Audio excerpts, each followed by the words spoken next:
और दोस्तों, मैं सूरज एक बार फिर से आप सभी का स्वागत करता हूं हमारे चैनल सूरज स्टडी बुक में। दोस्तों, फिजिक्स के सीरीज के अंतर्गत आज मैं जो टॉपिक लेकर आया हूं वो है कार्य, वर्क, ऊर्जा और शक्ति। तो इस वीडियो में हम लोग इन तीनों के बारे में जो है विस्तार से पढ़ेंगे। ठीक है, तो वीडियो को लास्ट तक देखिएगा जिससे कि इस टॉपिक से बनने वाले क्वेश्चन या आने वाले क्वेश्चन आप लोगों से जो है बन जाए। ठीक है, और अगर आपने अभी तक चैनल को सब्सक्राइब नहीं किया है तो प्लीज़ चैनल को सब्सक्राइब कर दीजिएगा और वीडियो को लाइक कर दीजिएगा जिससे कि आने वाले वीडियो आप तक पहुँच सके। और बाकी जितने भी वीडियो देखना चाह रहे हैं हमारे फिजिक्स से संबंधित, तो हमारे चैनल की प्लेलिस्ट में चले जाइए, आपको वो सभी वीडियो उसमें मिल जाएगा। ठीक है, और अगर आप लोग इसका पीडीएफ चाह रहे हैं तो हमारे टेलीग्राम चैनल से जुड़ जाइए, आप लोगों को इसका जो है पीडीएफ मिल जाएगा। ठीक है, तो चलिए हम लोग सीधे स्टार्ट करते हैं। तो सबसे पहले हम लोग देखते हैं कार्य अर्थात वर्क के बारे में। ठीक है, तो कार्य क्या है? तो कार्य वह भौतिक क्रिया है जिसमें किसी पिंड पर बल लगाकर उसे उसके मूल स्थान से विस्थापित किया जाता है। ठीक है, तो कार्य क्या है? कार्य मतलब किसी पिंड पर बल लगाते हैं और उसका विस्थापन होता है, तो वही क्या है? कार्य है। ठीक है, और कार्य के लिए दो आवश्यक तत्वों की आवश्यकता होती है। कौन कौन से हो दो तत्व? तो पिंड पर आरोपित बाह्य बल और पिंड का विस्थापन, जैसे कि मैंने बताया। ठीक है, तो किसी पिंड है उस पर बल लगाते हैं और उसका विस्थापन होता है अर्थात उसके स्थान में जो है परिवर्तन होता है, तो वही क्या है? कार्य है, अर्थात उस पर कार्य किया गया मानते हैं। लेकिन अगर हम बल लगाते हैं और उस पर उसका विस्थापन नहीं होता है तो ऐसा माना जाता है कि उस पर कार्य नहीं हुआ है, अर्थात कार्य जो है शून्य होता है। ठीक है, तो इसको आप लोग याद रखिएगा। कार्य क्या है? तो बल लगाकर किसी पिंड का विस्थापित करना, यही जो है क्या है? कार्य है। ठीक है, तो उसी से फार्मूला निकलता है कार्य का। तो कार्य बराबर क्या होता है? तो बल गुणित बल की दिशा में एक निश्चित कोण पर विस्थापन। ठीक है, बल गुणित बल की दिशा में एक निश्चित कोण पर विस्थापन, या फिर इसको डायरेक्ट बल गुणित विस्थापन भी बोल सकते हैं। ठीक है, और इसका देख लीजिए गणितीय रूप क्या हो जाएगा? कार्य को W से दर्शाते हैं तो W बराबर F गुणित D cos थीटा। ठीक है, जहां F क्या है? बल है और D क्या है?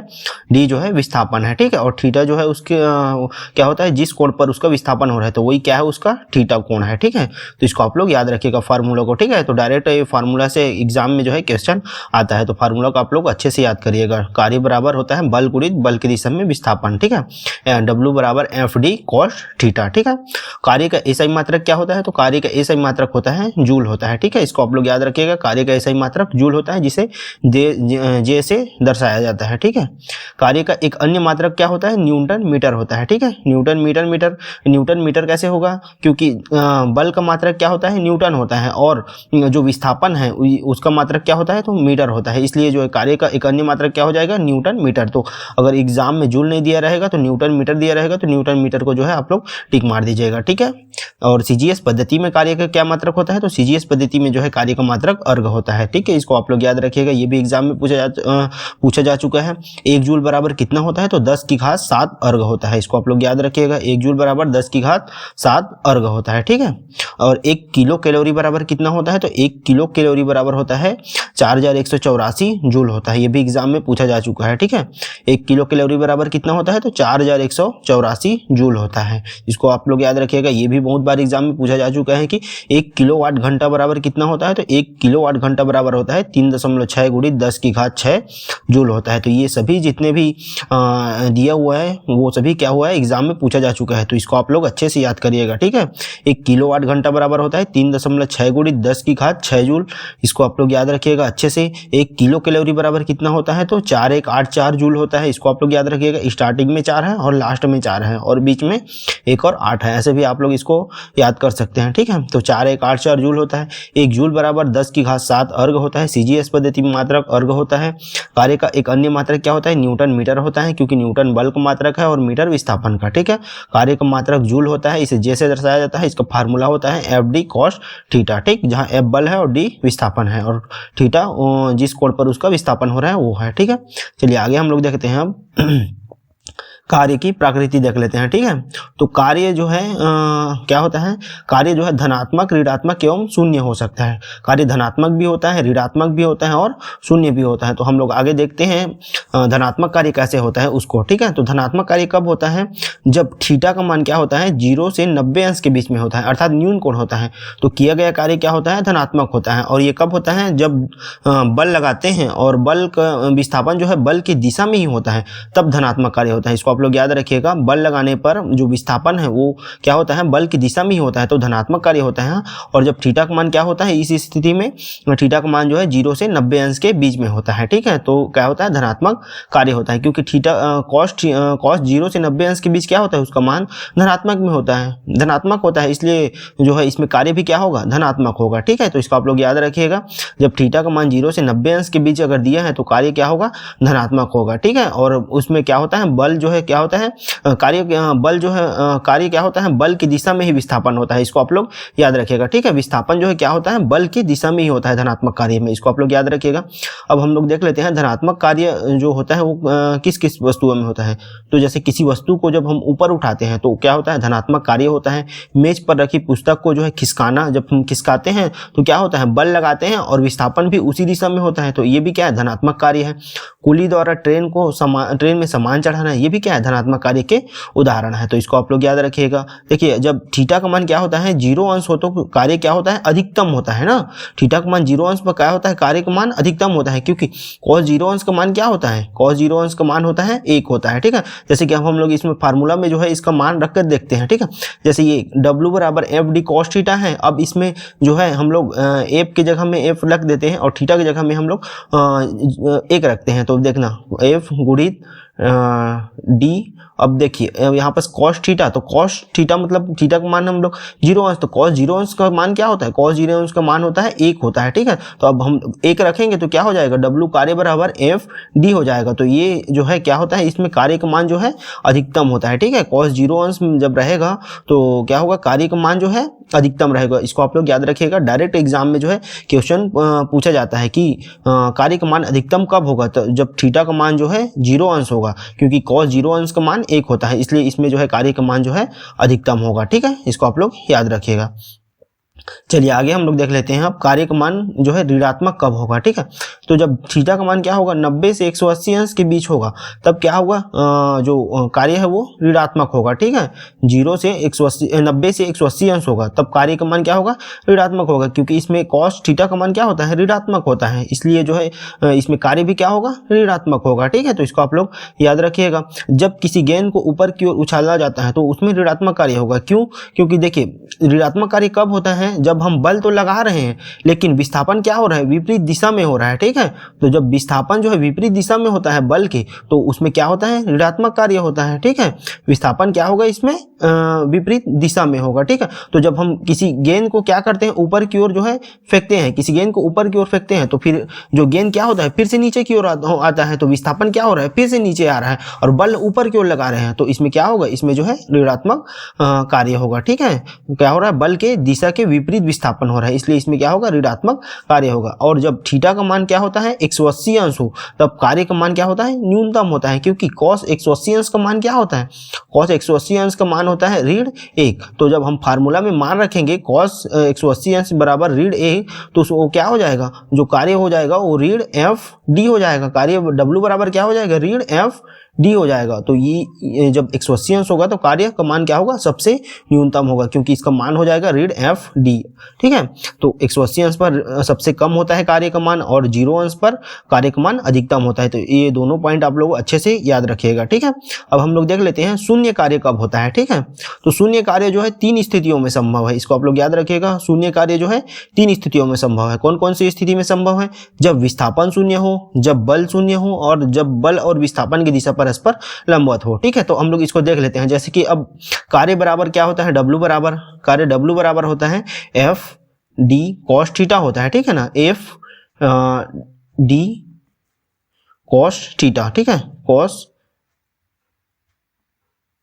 ठीक है, एफ डी कॉस थीटा। अब ये क्या है, कार्य का फॉर्मूला है, ठीक है। अब इसमें विस्थापन शून्य है, अब जैसे कि हम लोग इसमें अब डी को शून्य ले लेते हैं, ठीक है, विस्थापन शून्य बोल रहे हैं, तो विस्थापन शून्य ले लेंगे, तो हम इसके जगह विस्थापन की जगह अगर शून्य लिखते हैं तो पूरा कार्य क्या हो जाएगा, ये पूरा क्या हो जाएगा, शून्य हो जाएगा। तो W बराबर हम लोग को क्या प्राप्त होगा, शून्य प्राप्त होगा, इसलिए जो है पूरा कार्य क्या हो जाएगा, शून्य हो जाएगा, ठीक है। और जब बल शून्य हो, अब हम लोग यहाँ पर बल के जगह में शून्य रखेंगे तो तब भी ये क्या हो जाएगा, कार्य का मान शून्य हो जाएगा। और जब हम बल और विस्थापन की दिशा परस्पर लंबवत हो, अब देखिए और बल और विस्थापन की दिशा परस्पर लंबवत हो तो भी कार्य क्या होगा, शून्य होगा। कैसे, अब cos थीटा है, अब इसके जगह cos 90 अंश रखेंगे तो cos 90 अंश का मान क्या होता है, cos 90 अंश का मान ही 0 होता है, ठीक है, cos 90 अंश का मान 0 होता है, तो ये पूरा कार्य क्या हो जाएगा, 0 हो जाएगा, फिर W बराबर 0 प्राप्त होगा। इसलिए जब बल और विस्थापन की दिशा परस्पर लंबवत हो तब भी कार्य क्या होगा, शून्य होगा, और जब विस्थापन शून्य हो तब भी कार्य शून्य होगा, और जब बल शून्य हो तब भी क्या होगा, कार्य शून्य होगा। तो ये 3 स्थिति आप लोग अच्छे से याद रखिएगा, ये भी एग्जाम में जो है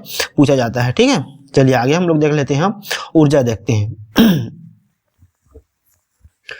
ठीक है, ऊर्जा देखते हैं। तो ऊर्जा क्या है, तो ऊर्जा जो है कार्य करने की क्षमता है, हम लोग कितना कार्य करते हैं। जब कोई वस्तु, मशीन या मनुष्य कोई कार्य करता है तो उसकी कार्य करने की जितनी क्षमता होती है उसी को क्या कहते हैं, उसी को जो है ऊर्जा कहते हैं, ठीक है। तो उसको आप लोग याद रखिएगा, ऊर्जा क्या है, तो कार्य करने की क्षमता है। कार्य की तरह ऊर्जा का भी मात्रक क्या होता है, तो ऊर्जा का मात्रक भी जूल होता है, तो इसको आप लोग याद रखिएगा। ऊर्जा एक अदिश राशि है। तो सदिश अदिश वाले वीडियो में मैंने अच्छी तरीके से बताया था कि कौन सदिश राशि है, कौन अदिश राशि है। तो अगर आप लोगों ने वो वीडियो नहीं देखा तो प्लीज जाकर वो वीडियो देख लीजिएगा, ठीक है। तो ऊर्जा क्या है, एक अदिश राशि है। कार्य भी एक क्या है, कार्य भी एक अदिश राशि है, ठीक है। ऊर्जा भी एक अदिश राशि है, ठीक है। चलिए आगे हम लोग देख लेते हैं ऊर्जा के प्रकार, टाइप ऑफ एनर्जी। तो ऊर्जा 2 प्रकार के होते हैं, कौन कौन से हैं वो 2 प्रकार, गतिज ऊर्जा और स्थितिज ऊर्जा, ठीक है। काइनेटिक एनर्जी और पोटेंशियल एनर्जी। तो ये ऊर्जा 2 प्रकार के होते हैं, गतिज ऊर्जा और स्थितिज ऊर्जा। तो सबसे पहले हम लोग गतिज ऊर्जा देख लेते हैं, ठीक है। तो ऊर्जा क्या है, कार्य करने की क्षमता जो है ऊर्जा है। तो उसी प्रकार जब कोई वस्तु गति में होती है तो गति के कारण जो कार्य करने की जो क्षमता होती है उसी को क्या कहते हैं, गतिज ऊर्जा कहते हैं। सिंपल सा है, गति के कारण कार्य करने की क्षमता गतिज ऊर्जा है, ठीक है। तो इसको आप लोग याद रखिएगा। और गतिज ऊर्जा का फॉर्मूला क्या होता है, तो गतिज ऊर्जा में वस्तु के द्रव्यमान तथा उसकी चाल के वर्ग के गुणनफल, चाल के वर्ग के गुणनफल के आधे के बराबर होता है गतिज ऊर्जा, ठीक है।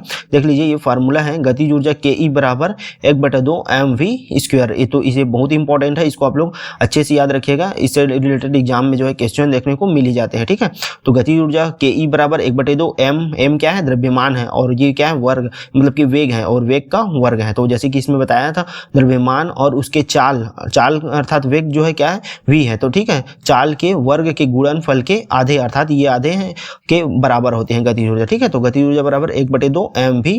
इसको आप लोग याद रखिएगा। और ये भी एग्जाम में पूछा जाता है कि यदि पिंड का द्रव्यमान m जो है दुगना कर दिया जाए तो पिंड की गतिज ऊर्जा क्या हो जाएगी, दोगुनी हो जाएगी, ठीक है। क्योंकि गतिज ऊर्जा जो है क्या होती है, द्रव्यमान के अनुक्रमानुपाती है, इसलिए जब द्रव्यमान को दुगुना करेंगे तो गतिज ऊर्जा भी क्या हो जाएगी, दोगुना हो जाएगी। और यदि हम द्रव्यमान को आधा कर देते हैं तो गतिज ऊर्जा भी क्या हो जाएगी, आधी हो जाएगी, ठीक है। तो इसको आप लोग याद रखिएगा, एग्जाम में पूछा जाता है कि द्रव्यमान को दुगुना करने पर गतिज ऊर्जा भी दुगुनी हो जाती है और द्रव्यमान आधा करने पर गतिज ऊर्जा भी आधी हो जाती है, ठीक है। और सबसे ज्यादा ये पूछा जाता है कि यदि हम लोग वेग को दुगुना करते हैं तो उसकी गतिज ऊर्जा क्या हो जाएगी, 4 गुनी हो जाएगी, क्योंकि वेग क्या है, वर्ग के बराबर होता है, गतिज ऊर्जा वेग के वर्ग के बराबर होता है। इसलिए जब हम वेग को दुगुना करते हैं तो गतिज ऊर्जा क्या हो जाएगी, 4 गुनी हो जाएगी, ठीक है।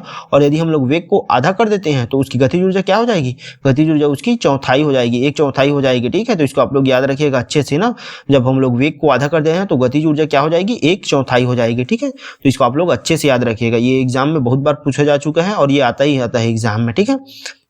तो गतिज ऊर्जा से युक्त वस्तुएं कौन कौन सी हैं, तो चलते वाहन की ऊर्जा, ये गतिज ऊर्जा से युक्त वस्तुएं हैं। गतिशील हवा की ऊर्जा, ये हो गया दोलन करते हुए दोलन की ऊर्जा, ये सभी क्या है, गतिज ऊर्जा के जो है उदाहरण है, ठीक है। तो इसको आप लोग याद रखिएगा। तो सबसे महत्वपूर्ण ये फार्मूला याद रखिएगा, गतिज ऊर्जा बराबर होता है 1/2 mv²। और ये याद रखिएगा, वेग दुगुना करने पर गतिज ऊर्जा 4 गुनी हो जाती है और वेग को आधा करने पर गतिज ऊर्जा जो है चौथाई हो जाती है, ठीक है। चलिए आगे हम लोग देखते हैं, हम स्थितिज ऊर्जा देखते हैं, ठीक है। तो स्थितिज ऊर्जा क्या है, तो जो पिंड में जो संचित ऊर्जा होती है अर्थात उसमें जो स्थिर ऊर्जा जो रहती है, संचित ऊर्जा रहती है, वही क्या है, उसकी स्थितिज ऊर्जा है। तो इसको आप लोग याद रखिएगा, पिंड में संचित ऊर्जा क्या है, स्थितिज ऊर्जा है, इसे U से दर्शाया जाता है। तो ये फार्मूला बहुत ही महत्वपूर्ण है, तो इसको आप लोग फार्मूला को याद रखिएगा। स्थितिज ऊर्जा का फार्मूला क्या है, स्थितिज ऊर्जा को U से दर्शाते हैं, तो U बराबर mgh, ठीक है। जहाँ m क्या है, तो m जो है द्रव्यमान है, g क्या है, g जो है गुरुत्वीय त्वरण है, और h क्या है, तो h जो है ऊंचाई है, ठीक है। तो इसको आप लोग याद रखिएगा, यदि m द्रव्यमान के पिंड को g मतलब h ऊंचाई से गिराया जाता है तो उस पर गुरुत्वीय त्वरण g कार्य करता है। तो इसको आप लोग अच्छे से याद रखिएगा, स्थितिज ऊर्जा U बराबर mgh, जहाँ m द्रव्यमान, g गुरुत्वीय त्वरण और h जो है इसका ऊंचाई है। तो इसमें किसी 2 का मान दे दिया रहेगा, तीसरा निकालने के लिए बोल दिया जाएगा, तो इसको आप लोग निकाल सकते हैं। और यदि इसमें 1 का भी मान दिया रहता है, जैसे m का मान दे दिया रहेगा और h का मान निकालने के लिए बोलेगा, तब भी हम लोग निकाल लेंगे। कैसे, क्योंकि g क्या है, गुरुत्वीय त्वरण, और गुरुत्वीय त्वरण का मान क्या होता है, 9.8 मीटर प्रति सेकंड स्क्वायर होता है, ठीक है। तो आप लोग इसको निकाल सकते हैं अच्छे से, ठीक है। अब ये भी पूछा जाता है एग्जाम में कि स्थितिज ऊर्जा से युक्त वस्तुएं कौन कौन सी हैं, तो किसी ऊंचाई पर टंकी में एकत्रित जल में कौन सी ऊर्जा रहती है, तो स्थितिज ऊर्जा रहती है, ठीक है। एग्जाम में पूछा जा चुका है कि किसी टंकी, जैसे कि पानी के टंकी रहते हैं तो उसमें एकत्रित जो जल में कौन सी ऊर्जा रहती है, तो उसमें जो है स्थितिज ऊर्जा रहती है, ठीक है।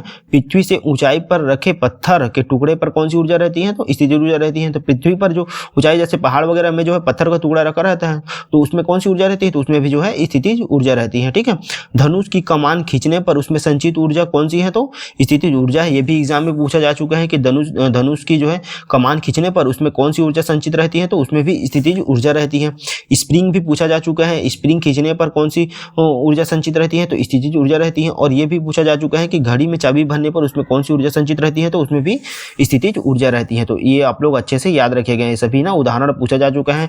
ये स्थितिज ऊर्जा का फार्मूला भी याद रखेगा, स्थितिज ऊर्जा U = mgh होता है, ठीक है। ऊर्जा संरक्षण का नियम, तो ऊर्जा संरक्षण के नियम के अनुसार ऊर्जा न तो उत्पन्न की जा सकती है न ही नष्ट की जा सकती है। ऊर्जा का क्या होता है, एक रूप से दूसरे रूप में रूपांतरण होता है। तो ये ऊर्जा संरक्षण का नियम है, याद रखिएगा। ये ऊर्जा संरक्षण के नियम एग्जाम में पूछा जाता है कि ऊर्जा संरक्षण के नियम के अनुसार क्या होता है, तो ऊर्जा न तो उत्पन्न की जा सकती है और न ही नष्ट की जा सकती है, उसका केवल एक रूप से दूसरे रूप में जो है रूपांतरण होता है। तो वही हम लोग देख लेते हैं आगे, ऊर्जा का रूपांतरण कौन से युक्ति द्वारा किस में होता है, ठीक है। तो सबसे पहले हम लोग देख लेते हैं विद्युत हीटर। तो विद्युत हीटर कौन सी ऊर्जा को कौन सी ऊर्जा में रूपांतरित करता है, तो विद्युत जो हीटर है वो विद्युत ऊर्जा को उष्मीय ऊर्जा में रूपांतरण करता है, ठीक है। इसको आप लोग याद रखिएगा, जो विद्युत हीटर है वो विद्युत ऊर्जा को उष्मीय ऊर्जा में रूपांतरण करता है, ठीक है। अब बात करें लाउड स्पीकर की, तो लाउड स्पीकर किसको किस में रूपांतरित करेगा, तो जाहिर सी बात है लाउड स्पीकर में आवाज आता है तो ये तो ध्वनि ऊर्जा में ही रूपांतरण करेगा, परंतु कौन सी ऊर्जा को, तो विद्युत ऊर्जा को, ठीक है। विद्युत ऊर्जा को ध्वनि ऊर्जा में रूपांतरित करता है कौन, लाउड स्पीकर। अब डायनोमो देख लेते हैं, तो डायनोमो क्या करते हैं, यांत्रिक ऊर्जा को जो है विद्युत ऊर्जा में रूपांतरित करते हैं, ठीक है। तो ये उल्टा है, याद रखिएगा इसको। डायनोमो क्या करते हैं, यांत्रिक ऊर्जा को विद्युत ऊर्जा में रूपांतरित करता है, ठीक है। यांत्रिक ऊर्जा को विद्युत ऊर्जा में कौन, डायनोमो। अब कार की बैटरी देख लेते हैं, तो कार की बैटरी में कार की जो बैटरी है उसमें जो है कौन सी ऊर्जा रहती है, तो उसमें जो है रासायनिक ऊर्जा रहता है, ठीक है। कार की बैटरी में जो है रासायनिक ऊर्जा रहता है, तो वो क्या करती है, रासायनिक ऊर्जा को जो है विद्युत ऊर्जा में रूपांतरित करती है। इसी कारण तो जो है कार में क्या होता है, तो कार में जो म्यूजिक चलता है या जो उसमें क्या बोलते हैं मीटर जो दिखाई देता है, वो सभी किसके कारण होता है, विद्युत के कारण। और वो विद्युत ऊर्जा कैसे प्राप्त होती है, तो रासायनिक ऊर्जा से प्राप्त होती है। जो बैटरी में रासायनिक ऊर्जा होती है उसका क्या होता है, विद्युत ऊर्जा में जो है रूपांतरण होता है। इसलिए कार की बैटरी में कौन सी ऊर्जा को कौन सी ऊर्जा में रूपांतरण करता है, तो रासायनिक ऊर्जा को विद्युत ऊर्जा में रूपांतरण करता है, ठीक है। और आगे हम लोग देख लेते हैं विद्युत सेल। तो नाम से स्पष्ट है विद्युत सेल है, इसलिए क्या करेगा, ये भी रासायनिक ऊर्जा को विद्युत ऊर्जा में रूपांतरित करेगा। ये याद रखिएगा, कार की बैटरी और सेल वही है। तो विद्युत सेल क्या करता है, रासायनिक ऊर्जा को विद्युत ऊर्जा में रूपांतरित करता है। अब विद्युत बल्ब देख लेते हैं, तो विद्युत बल्ब क्या होता है, जाहिर से है विद्युत बल्ब जो है विद्युत ऊर्जा को किसमें करेगा, प्रकाश या उष्मीय ऊर्जा में करता है, ठीक है। तो विद्युत बल्ब जो है विद्युत ऊर्जा को प्रकाश या उष्मीय ऊर्जा में रूपांतरण करता है। ये एग्जाम में बहुत पूछा जाता है ना, याद रखिएगा ये सभी, विद्युत heater, loud speaker, dynamo, car की बैटरी, विद्युत सेल, विद्युत बल्ब, ये एग्जाम में बहुत पूछा जाता है, तो इसको आप लोग अच्छे से याद रखिएगा, ठीक है। अब देख लेते हैं टरबाइन, ठीक है। तो टरबाइन जो है कौन सी ऊर्जा को कौन सी ऊर्जा में रूपांतरण करता है, तो जो टरबाइन है वो जो है यांत्रिक ऊर्जा को विद्युत ऊर्जा में रूपांतरण करता है, ठीक है। और जो माइक्रोफोन है वो क्या करता है, तो माइक्रोफोन विद्युत ऊर्जा को ध्वनि ऊर्जा में करता है, ये भी याद रखिएगा। मोमबत्ती क्या करता है, तो मोमबत्ती जो है रासायनिक ऊर्जा को जो है प्रकाश एवं ऊष्मा ऊर्जा में, ठीक है। तो मोमबत्ती के कारण क्या होता है, उजाला आता है, प्रकाश, इसलिए याद रखिएगा रासायनिक ऊर्जा को प्रकाश ऊर्जा में रूपांतरित करता है कौन, मोमबत्ती, ठीक है। चलिए आगे हम लोग देख लेते हैं, अब शक्ति देख लेते हैं। तो शक्ति अर्थात पावर क्या है, तो कार्य करने की जो दर रहती है, ठीक है ना, कार्य करने की दर को क्या कहते हैं, शक्ति या सामर्थ्य कहते हैं, ठीक है। याद रखिएगा, कार्य करने की दर को क्या कहते हैं, शक्ति या सामर्थ्य। और कार्य करने की जो क्षमता होती है उसे क्या कहते हैं, तो उसे जो है ऊर्जा कहते हैं, ठीक है। शक्ति को किससे दर्शाया जाता है, तो शक्ति को P से दर्शाया जाता है। शक्ति बराबर वही कार्य बटे समय, ठीक है। याद रखिएगा, कार्य करने की दर मतलब कार्य बटे समय आ जाएगा, ठीक है। शक्ति बराबर कार्य बटे समय होता है। और शक्ति का मात्रक क्या होता है, शक्ति का मात्रक जो है वाट होता है, ठीक है। याद रखिएगा, शक्ति का मात्रक वाट होता है। और एक अन्य मात्रक इसका क्या होगा, जूल प्रति सेकेंड, क्योंकि जूल किसका मात्रक है, कार्य का मात्रक है, और सेकेंड जो है समय का मात्रक है, इसलिए शक्ति का अन्य मात्रक जूल प्रति सेकेंड होता है, ठीक है। अब ये भी एग्जाम में बहुत बार पूछा जा चुका है कि एक अश्व शक्ति अर्थात एक हॉर्स पावर बराबर कितना होता है, तो 746 वाट होता है। इसको आप लोग याद रखिएगा, एक अश्व शक्ति अर्थात एक हॉर्स पावर बराबर 746 वाट होता है। ठीक है, तो अगर वीडियो अच्छी लगी तो प्लीज़ वीडियो को लाइक, कमेंट एंड सब्सक्राइब जरूर कीजिएगा और शेयर भी कीजिएगा। ठीक है, थैंक यू। नेक्स्ट वीडियो में मिलते हैं। ठीक है, चलिए।